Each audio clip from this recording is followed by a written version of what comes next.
It was just a small commuter plane, buzzing back and forth from one town to another. A journey of 86 minutes, one of many that day. No one could ever have imagined that it would end like this, in drama and in death. Yet in 1995, two pilots with 26 passengers aboard managed to defy the laws of gravity for 9 minutes and 20 seconds, when their aircraft in effect lost the use of a wing, struggling home like a wounded bird. Help me hold it! Brace positions! Keep your heads down, everyone! Hold on, this is gonna be rough! But when their plane makes a miraculous crash landing with all passengers alive, their ordeal isn't over. What awaits them is even more horrifying. It's getting hot in here! Get me up! Tell my wife I love her! I have never before or since dealt with so much physical devastation and emotional upheaval and so much sorrow.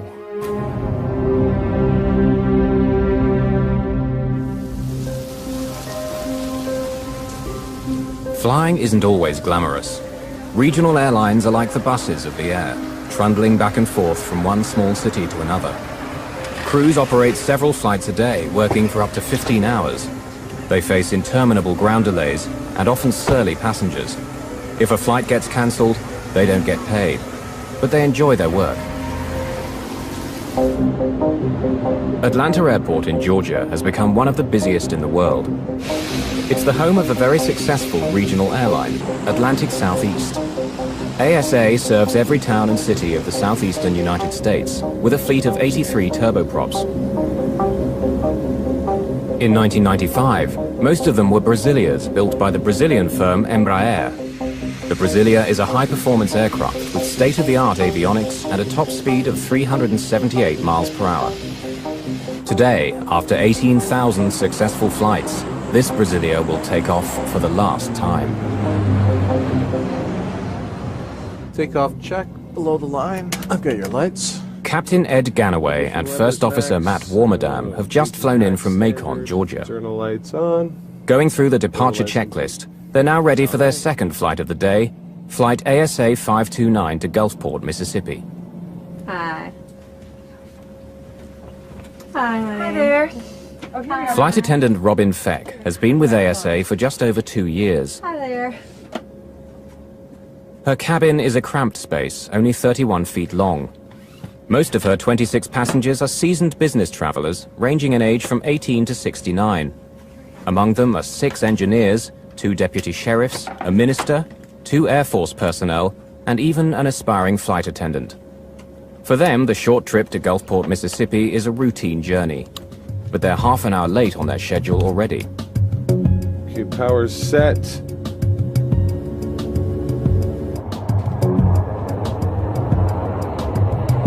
Auto feathers armed. Panels Captain clear. Ed Ganaway, who's been with ASA for 7 years, comes from a family of pilots. He's a skilled and accomplished captain. V1. VR. Pause rate. Gear up. AC 529, contact departure, fly heading 060 now. We'll see you. The two men have only been flying together for 4 months, but get along well. At 6'3" and 200 pounds, Matt Warmerdam is a tight fit in the Brasilia's cramped cockpit. I think all pilots would agree that the Brasilia was a constant love-hate relationship. It was, at the time, the fastest, sleekest turboprop around. And it was also very tricky to master. The thing was built like a Sherman tank.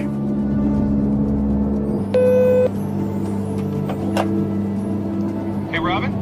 Hi. It'll just be a couple more minutes like this. It's going to smooth out. Okay, just a couple more minutes and I'll be able to get up? Yes, ma'am. All right, thank you. See ya.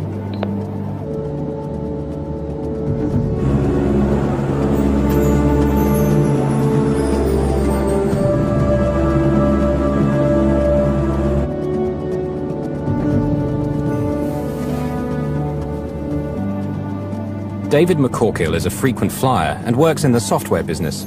He's on his way to an important meeting. Good afternoon, ladies and gentlemen. Welcome aboard. Board Atlantic Southeast Airlines, Flight 529, service to Gulfport, Mississippi. We're passing through 13,000 feet.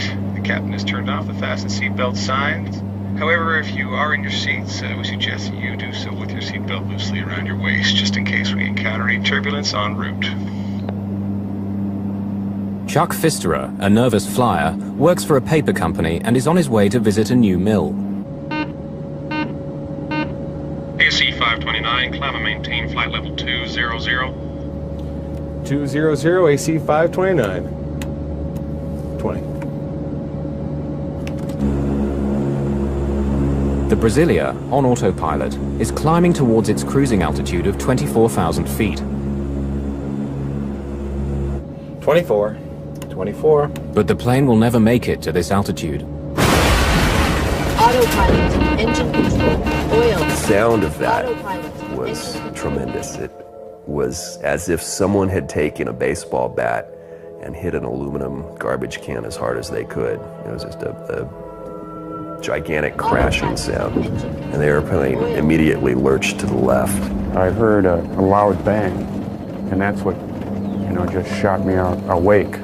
Not knowing really what happened, I looked over and noticed everyone looking left out the window.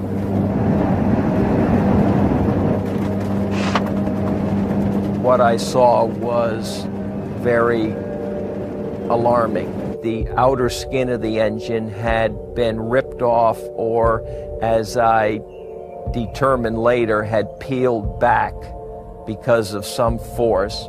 I could see the components of the engine itself, and I could see fluid leaving the engine and exiting the back of the wing.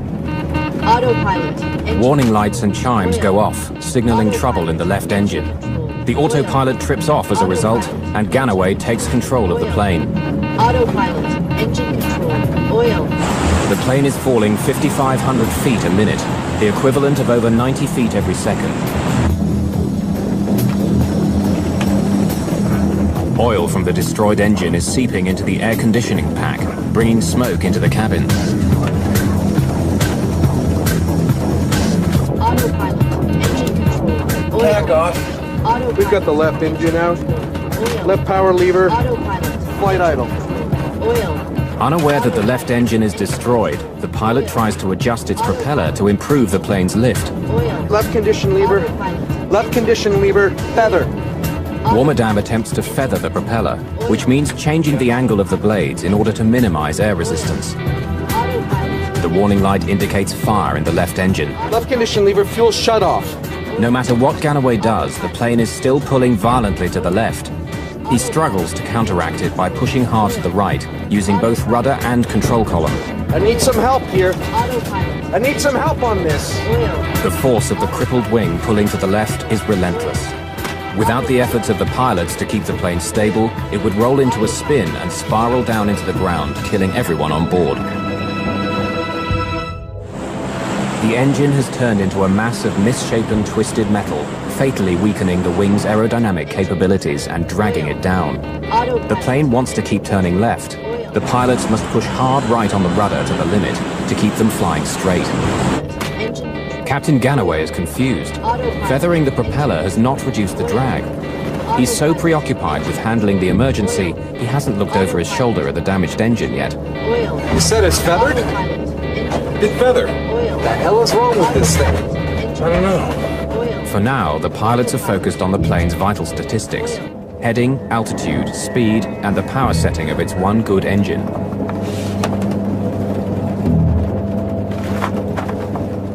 Well, these planes were designed to fly with one engine.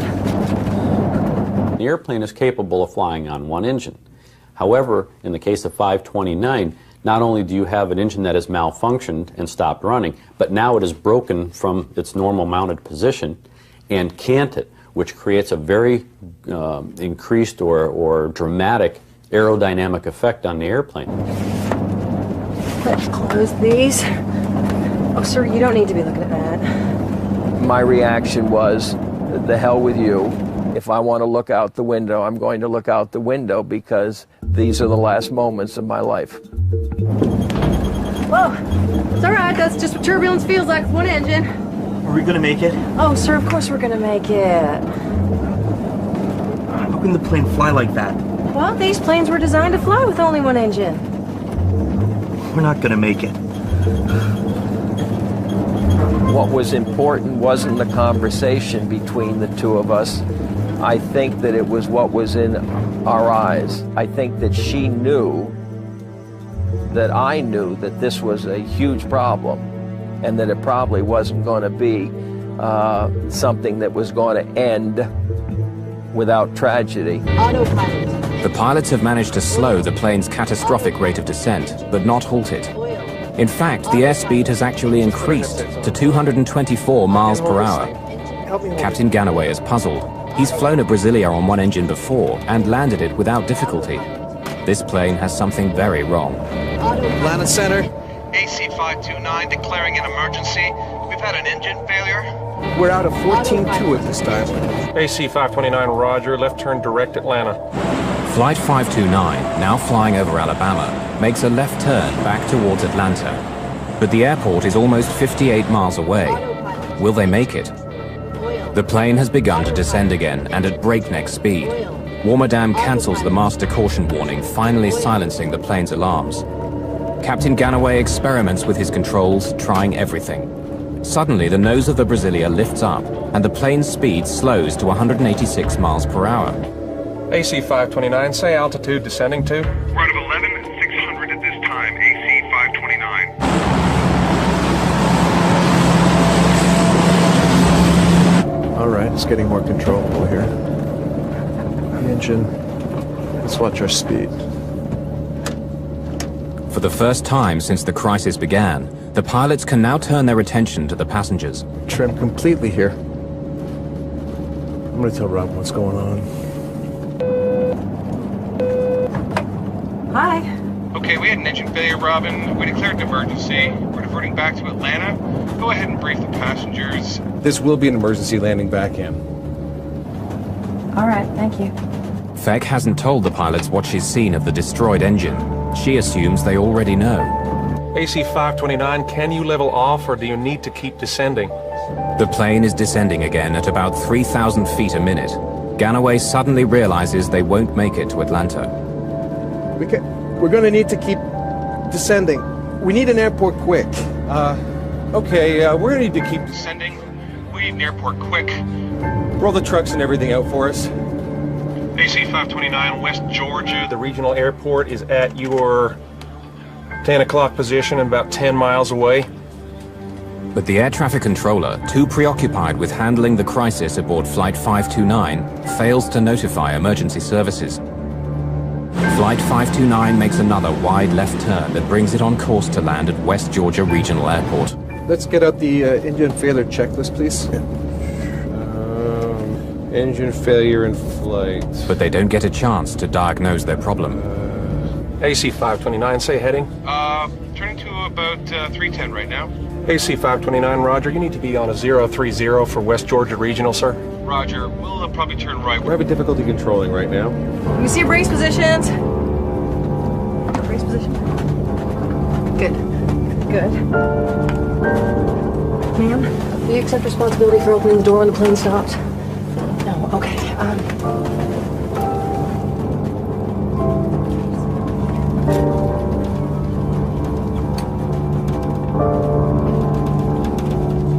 APU, if available, start. You want me to start it? We got to bring this thing down. Put that off. Bring the ice off. Caution. Caution. AC-529, say your altitude now, sir. Out of 7,000, AC-529. Trim, fail. Trim, fail. Oh, good start. AC-529, I missed that. I'm sorry. We're at a 6.9 right now. AC-529. Okay, it's up and running it. All right, go ahead. Caution. AC-529, West Georgia Regional is your closest airport. What kind of runway they got? Yeah, what kind of runways? West Georgia Regional got? West Georgia Regional is... It's 5,000 feet. And is asphalt, sir. Okay, now I want you to remove any pens or sharp objects from your pockets. I want you to take off your glasses and pour any drinks into the pocket of the seat in front of you.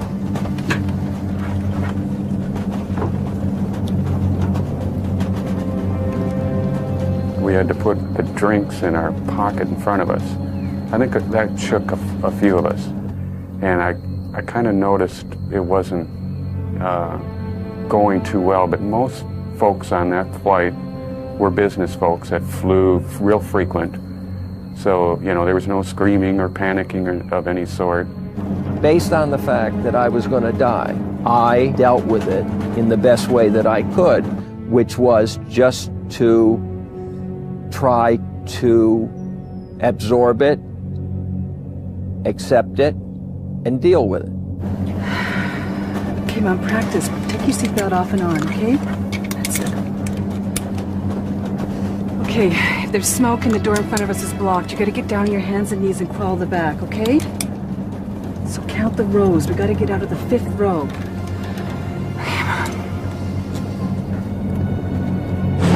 The plane is still losing altitude far too quickly. Can it make it to the airport in time? Atlanta Center normally only controls flights at altitudes over 11,000 feet. For the last 7 minutes, Flight 529 had been under this altitude, and now the controller is having trouble locating them.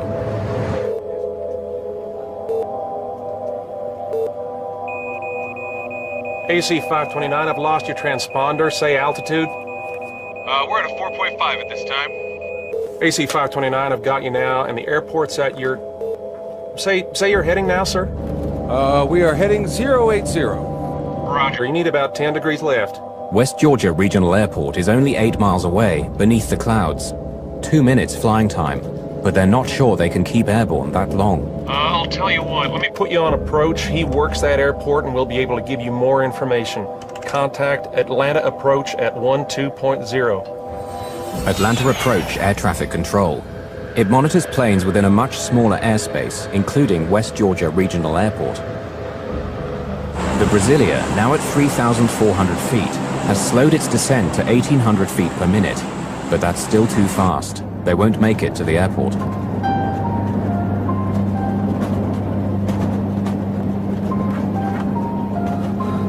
On some passengers' faces, looks of despair. Others are angry and bitter, but most are thinking about their loved ones. One woman writes a goodbye note to her children on a torn book cover. She writes, "I love you. You are the lights of my life. Always, Mommy."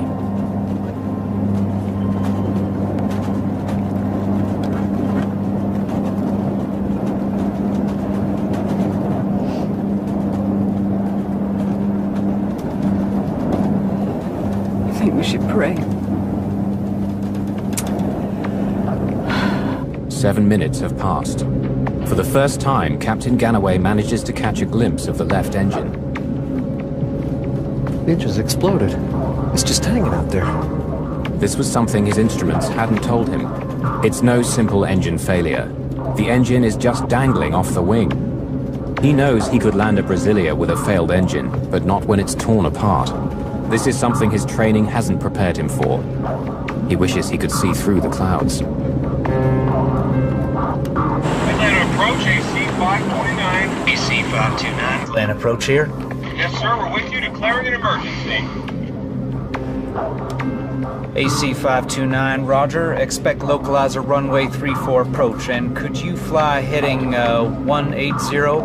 160. Localizer frequency. The controller's flight path will take the Brasilia several miles south before landing.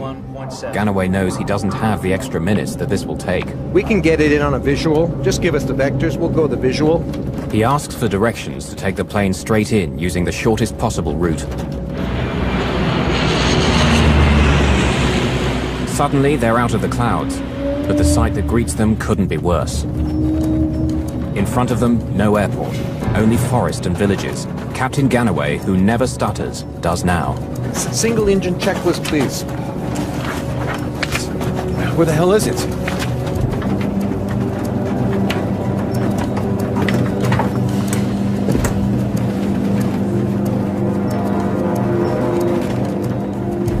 Robin Feck is puzzled. 6 minutes earlier, Warmerdam had told her the plane was turning back to Atlanta, but all she can see now is Georgia countryside. Word of 1900 at this time? We're below the clouds, tell them. You're out at 1900 now? Yeah, We're VFR at this time. Could you give us a vector to the airport? Turn left. Fly heading 040. There, the airport's at your about 10 o'clock and 6 miles, sir. Radar contact lost at this time. The plane's low altitude shocks the controller. 1,900 feet. Only a minute earlier, it had been at 3,400 feet. The descent is far too fast. Remember, brace yourselves. Now once we get out to where we're going, wait till the plane comes to a complete stop before we can get out. Okay, brace positions, please. Brace positions. Sir, heads down, please. Robin Feck, too preoccupied by the safety of her passengers, looks out of a window and suddenly sees the tops of the trees. She has but a few seconds left to strap herself in her jump seat before impact. Brace positions. Keep your heads down, everyone. Hold on, this is gonna be rough. The airport is only 4 miles away, but too far for the crippled plane. The pilots have to attempt a crash landing in a field. Help me hold it. Over there.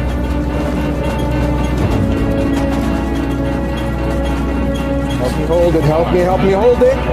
Here, 500. Here, 500. The plane's altitude voice alarm sounds, warning the pilots that they're flying too close to the ground without their landing gear lowered. Fucking land the plane! The pilots will attempt to land on the plane's belly. 100. Help me. Help me hold it. Help me hold it!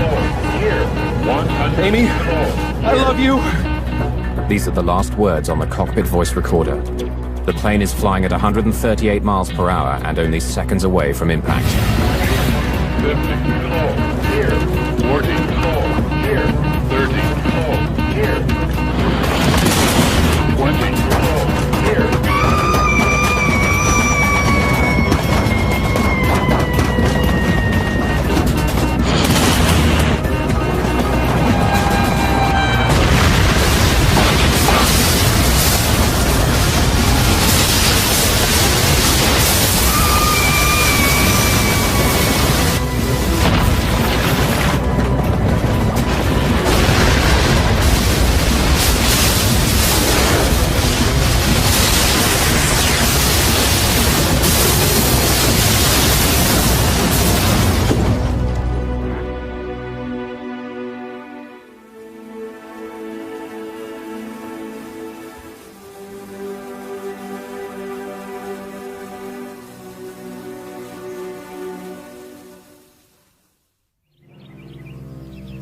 The plane had landed in a small field in Burwell, a sleepy farming community near Carrollton, Georgia, where nothing major ever happens.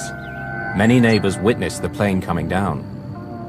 Bill Jetters and his wife lived in this house at the end of this field, angled directly in the plane's path. My wife was sitting at the kitchen table, reading, and she said, "Bill, we better get out of here because the plane's going to hit the house." So about that time it started stopping. I said, "Well, you call 911 and I'm going to see if I can help at the plane." Emergency? Yes, we have a plane crashed in our backyard. A plane crashed? Yes, somebody out here. 8 minutes had passed since First Officer Warmerdam had declared an emergency and asked Atlanta Center for rescue vehicles to be alerted. But the controller hadn't passed on the message. Minutes would make the difference now between life and death. The local emergency services responded quickly, but were still many miles away.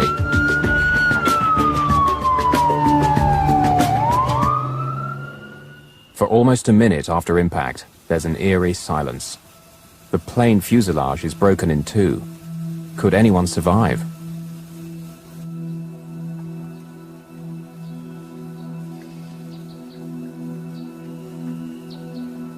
As the dust settles, all 29 people on board are miraculously alive, with only a handful seriously injured by the impact.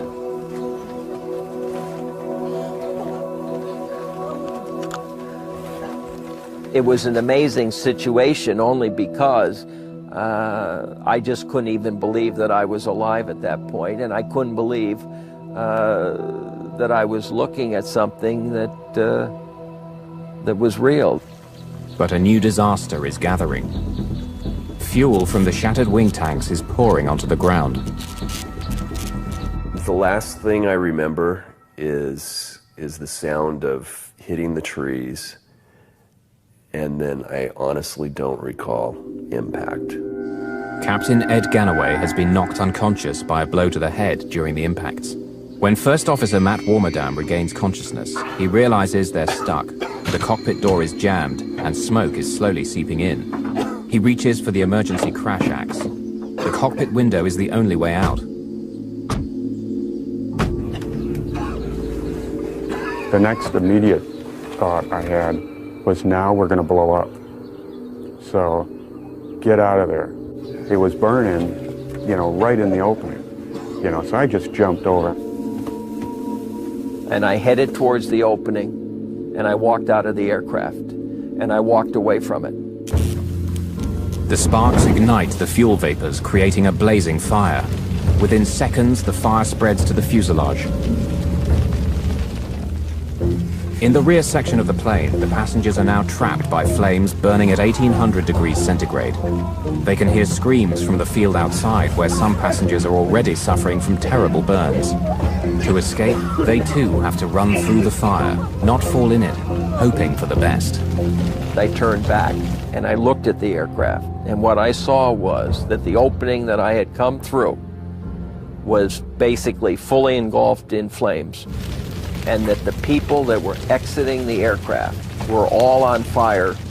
Some of them would, you know, roll in the grass to try and put the fire out, and sometimes that made it worse because there was spent or spilt fuel, and then they would get even more ignited. And the whole situation got uglier and uglier in the sense that you would all of a sudden see people with their clothing burned off. You would see people with red skin that you could see was burnt. You could actually see some people whose flesh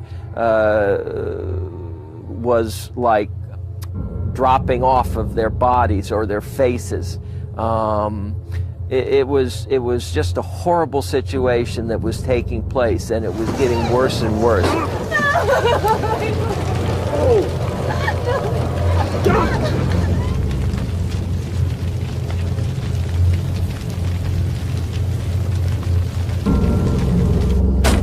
Matt Warmerdam, his right shoulder dislocated, is banging the axe against the window with his left hand.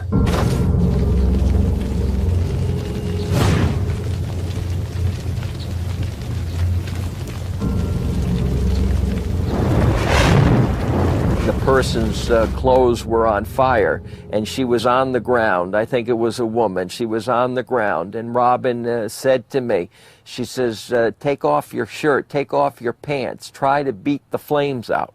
And I did that. One gentleman I saw was crawling, completely engulfed in flames, and another one that was, most of his clothes was torn off.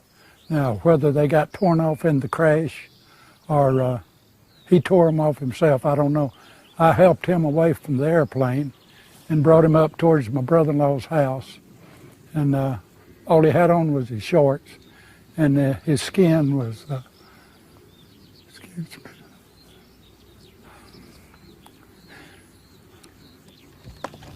Well, being a paralyzed person myself, I knew that I couldn't do much for them. I was looking and I thought to myself, that'll be these people that on that airplane are seeing the last seconds of a normal life that they'll ever live.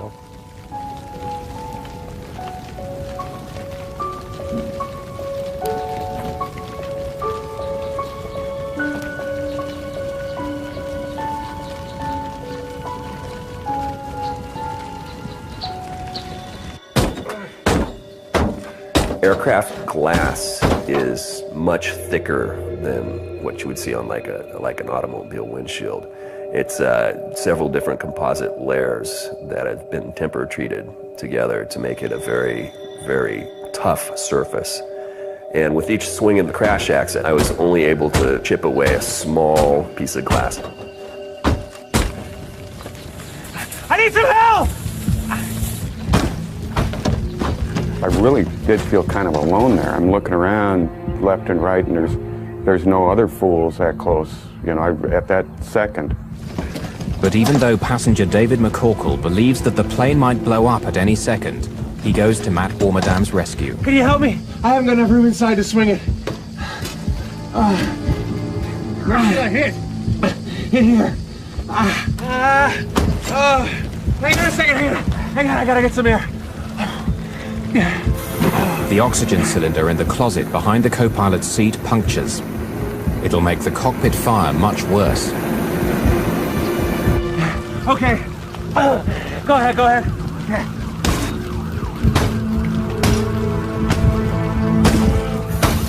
Stop a second. Let me see if I can squeeze out. Let's get you out of here. Stop pulling me. No, it's too small. Go ahead. By now, the rescue crews of the area have been notified. Firemen, police officers, paramedics, all are hurriedly on their way to the crash site. Will the fire trucks arrive in time to save Matt Warmerdam before the cockpit gets engulfed in flames? David McCorkle is exhausted trying to break the strong glass. Suddenly, a heat flame pops at him from below the cockpit. He backs off, scared for his life. You aren't gonna let me die, are you? He has children, and he must think of them as well. How can he sacrifice his life for a man he does not know? Now more determined than ever, he bangs even harder and faster. Then suddenly, the weakened axe head flies off. It's getting hot in here! Get me out! Guy Pope, a police officer, is the first rescue worker to reach the burning plane. I was about 3 miles from here when I received the call. And about halfway here, I could see the smoke, pretty heavy smoke. And I got out of the car and I ran up to the plane. And when I went around the nose of the plane, one of the passengers handed me a hatchet and said that the pilot was inside. And I took the hatchet and started trying to cut a bigger hole. I couldn't get around behind the cockpit because of fire. It was still burning pretty heavy, and there was an oxygen bottle there blowing the fire. And, you know, it's just one of them things. You see a man burn, you don't forget it. This is live footage taken with a video from the windshield of a Georgia State Patrol police car as rescue workers are arriving at the site. At this moment, all passengers are out of the two sections of the broken plane, except pilots Ed Ganaway and Matt Warmerdam, who remain prisoners of their cockpit. Well, first off, I had to tear the back of the cockpit out. It had burnt and there was no door, visible door or anything like that, so I actually took my hands and tore it out. When I started to pull him out, he looked up and he said, "Tell my wife, Amy, that I love her." I said, "No, sir, you tell her that you love her, because I'm getting you out of here." Inside the ambulance, I worked with him, and I thought that probably he would not make it. I took his name badge and pinned it on his underwear, which was the only thing I'd left on him, trying to cool him down, because I thought that if he died, at least someone would know who he was. Surprisingly, Matt was aware of everything around him, and he kept trying to assure me that things were going to be okay. He was comforting me, because at that particular time I was crying. Matthew actually took his burned hand and wiped a tear away.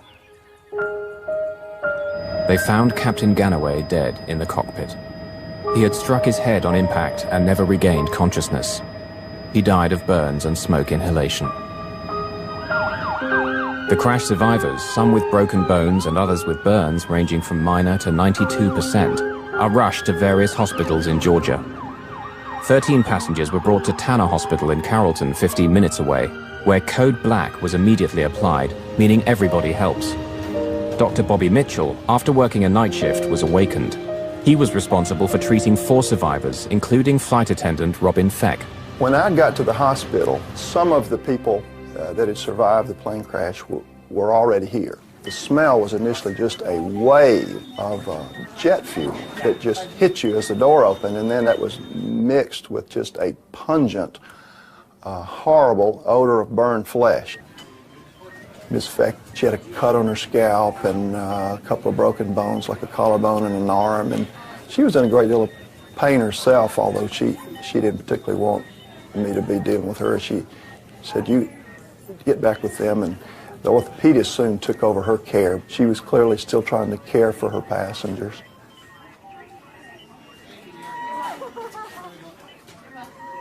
When a patient suffers a severe burn, the skin is violated, and the skin really is the major part of your immune system. So people that have been horribly burned, that initial defense is violated, and infectious organisms harmful to the body can very easily get in, and your immune system can just handle so much. When they are able to survive for a period of weeks, it is not uncommon for them to die from other organ failure, which is what happened to a lot of the people that were on Flight 529.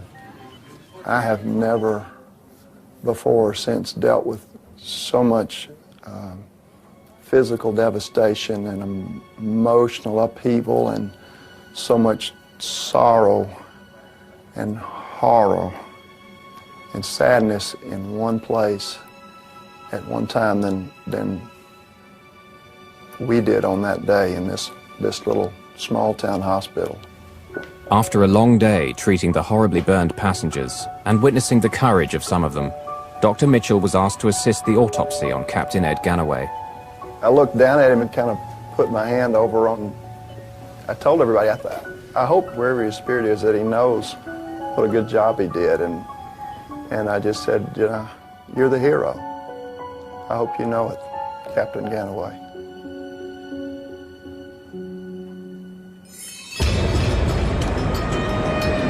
Regional airlines are a North American phenomenon. In the early 1960s, a small band of independent airlines first became known as air taxis, which in time became commuter airlines, then finally regional airlines.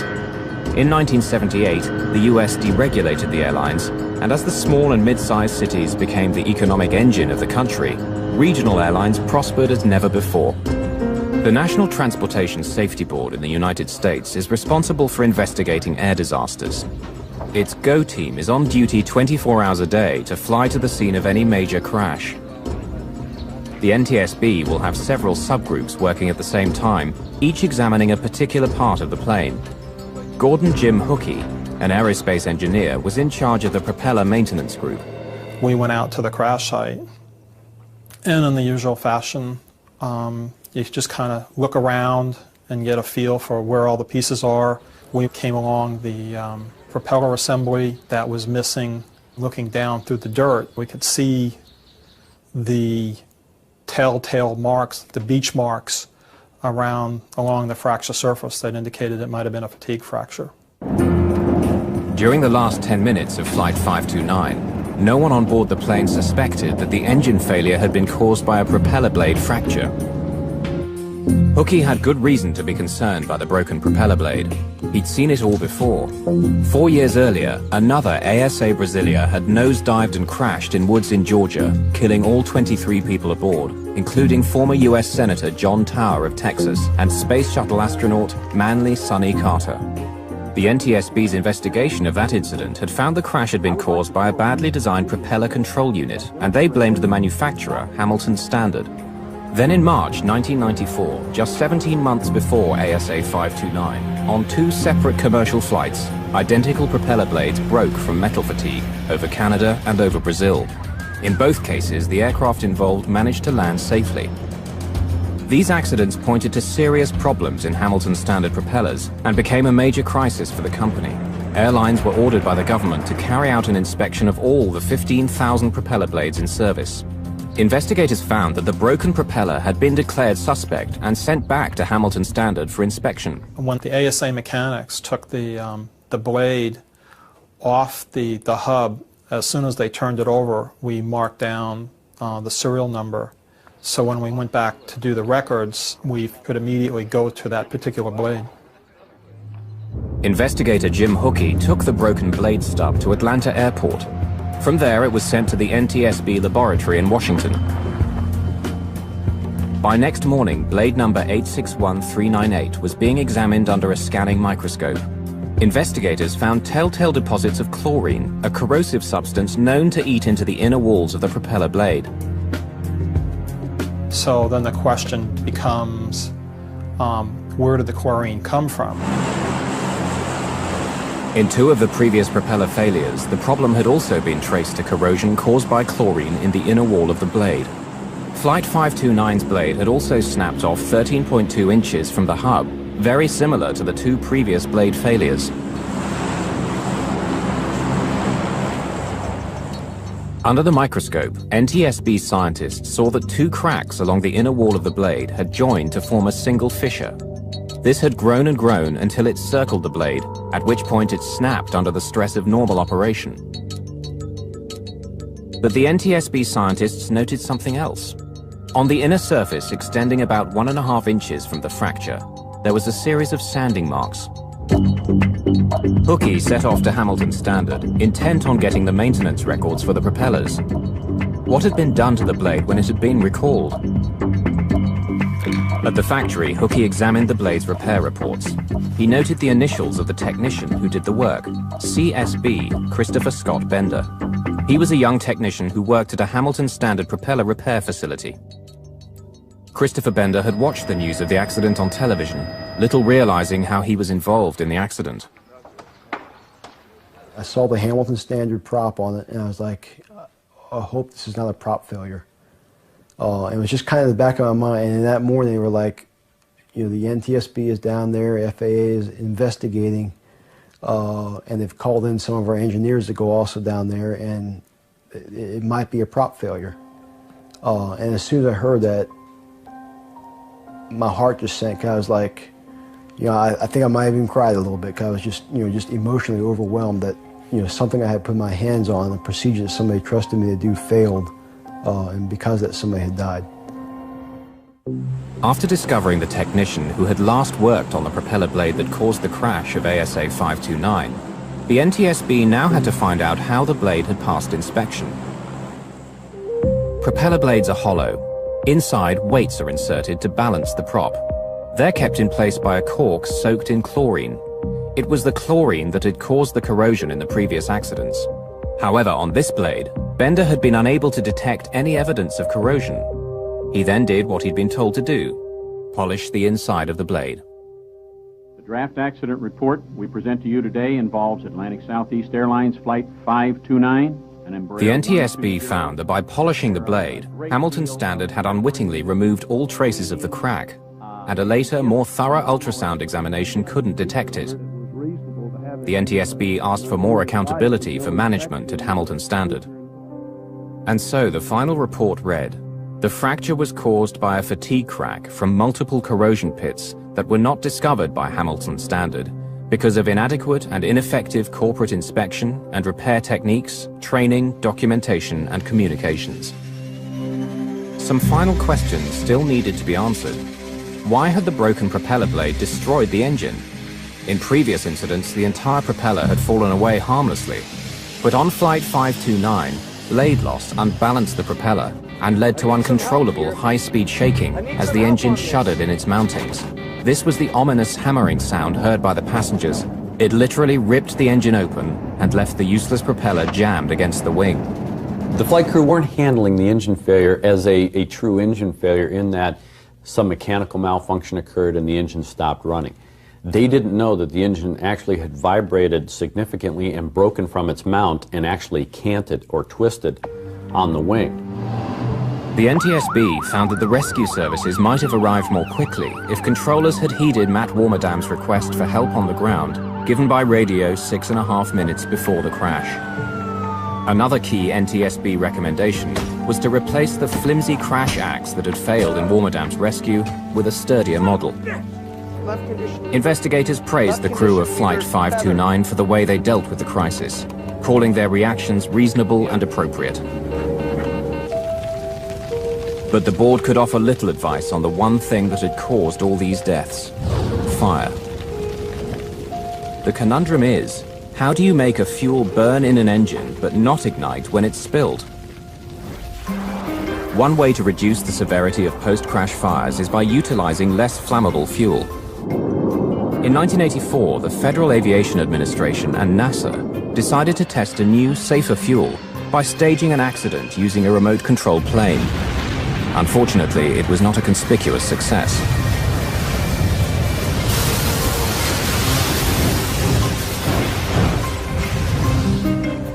But the US Navy has been using a safer form of jet fuel called JP5 since the 1950s, yet it's not used in commercial aviation. The primary reason that civilian sector, commercial aviation, has not gone to a lower flammability fuel is the question of availability and distribution and the cost. It costs more to produce the JP5. Everything comes down to money. What's it going to cost to develop a system? What's it going to cost to implement the system? What's it going to do for the overall safety of the airplane, and who's going to pay for it? Personally, from a safety standpoint, I'll pay $2 extra in my ticket to know and to have that security. Until a solution is found, there will continue to be stories like ASA 529. On impact, everyone on this flight had survived, but the subsequent fire became the killer. For the victims of the fire, recovery has been a slow, painful, and excruciating process. First Officer Matt Warmerdam was burned on 42% of his body. Some other survivors suffered up to 90% burns. Treatment included daily baths and removal of dead skin from burn wounds. There would be years of skin graft operations, the 24-hour-a-day wearing of pressure garments to minimize scarring, chronic itching and soreness, and daily physical therapy. Your ability to sense and feel through those areas is permanently changed for the worse. Temperature control is lost. When you walk from an air-conditioned building into the outside, you take for granted that your body starts accommodating that either by sweating or redirecting blood flow. People with burns, especially horrible, large surface area burns, that's lost forever. They have to plan everything they do. They have to plan where they're going to be and the clothing much more carefully. So there are emotional and physical things both that are lost forever. My medical treatments were quite extensive. I think I honestly have lost count how many surgeries I had to go through to get back to the point where I could fly again, but it's got to be somewhere near 50, including all the skin grafting things that they had to do in the hospital and as such. Psychologically was tough in the beginning. There I was, happy to be finally starting my career as I had dreamed it from my childhood, and it was suddenly ripped away. And that was tough. There was a lot of long nights talking with Amy, trying to get over the pain and despair of all that. I did have trouble getting my life back in order. It caused me to drink more than I had before. I think at the plane crash, it just took the last bite. And I stayed in the fire service for a while after that, but my heart was never in it again. I quit my job as I was a vice president of a software company, traveling a lot, making very good money, and I went to work as a buyer in Alaska. I also reconnected with my ex-wife, and we got remarried, moved down to South Carolina, and had all our kids move in with us. So, yeah, I did change my life. It helped me to kind of put a lot of things in perspective, including not only how I acted myself, but also how I treated other people. 1 year after the crash, the military fraternal organization of pilots bestowed its prestigious medallion on Matt Warmerdam for his part in saving the lives of his passengers. He accepted it in honor of the crew. Seeking closure on the trauma of the crash, residents built a memorial to the victims of Flight 529 behind Shiloh United Methodist Church, a short distance from the accident site in Burwell. You know, I wish this had never happened. I wish I could go back in time and fix it and take care of it, that it didn't happen. You know, I don't know if they believe in God or not, but I pray for them that God comforts them through the hurt that they've had in their lives. Much has changed for the company that manufactured Flight 529's propeller. Now renamed Hamilton Sundstrand, it's part of the giant United Technologies Aerospace and Defense Group. Flight 529 was the last time that one of its propellers failed in flight. Its inspection and repair process was made more stringent, in some cases exceeding FAA requirements. Since the 3 blade failures, there have been none whatsoever. Of the 29 people aboard ASA Flight 529, only 8 escaped with minor injuries. Of the 21 others who received major injuries and burns, 10 subsequently died. Flight attendant Robin Feck declined to be interviewed for this film. Still suffering from the pain and anguish of that terrible day, she's never worked as a flight attendant again. The best thing I ever could have done for myself was that day 2 years ago when I'd finished training and took the controls of a ASA plane and flew again. I stubbornly recaptured my dream. And now that I'm doing it again, it's just been a joy. It's what I do. It's what I love. It's what I always wanted to do with my life, and I'm doing it again.